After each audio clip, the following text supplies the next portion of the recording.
How are habits made?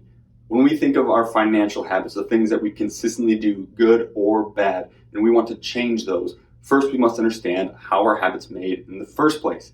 This idea was explored in depth in the book The Power of Habit by Charles Duhigg, and then made more popular and more practical in the book Atomic Habits by James Clear.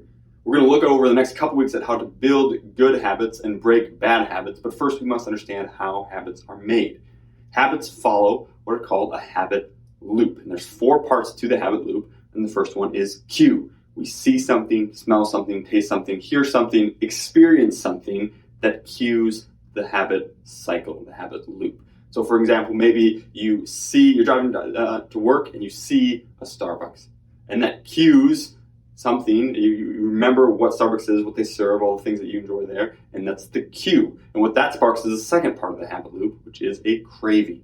You see the Starbucks and then you crave a nice vanilla latte, or whatever your drink of choice is. And you remember how delicious it was last time you have it, and seeing the Starbucks makes you crave that deliciousness again. That goes to the third part of the loop, which is the response. So cue, craving, and then response. What are you going to do with that craving? Well, in this case, you turn off the road into the Starbucks drive-thru. That's the response. And you pull up, you get your hot latte, and you sip on it. And then it triggers the fourth part of the habit loop, which is the reward. So cue, craving, response, and then reward. You taste that latte and it's sweet, and a little bit later you get the caffeine buzz and it's enjoyable, and you're able to sip it. It makes your whole drive, your whole experience more fun on the way to work. Maybe you have a little bit left by the time you get there and you enjoy it a little bit in the office, and the whole thing reinforces the whole loop because you're enjoying that reward at the end. So cue, craving, response, reward. And then the next day when you're driving to work, you see that Starbucks again, cue,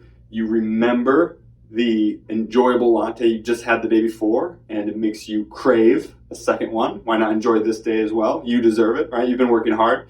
And then there's a response. You pull in the drive-thru again, and then there's the reward. You get to enjoy another latte, or maybe a s'mores mocha or something exceptional.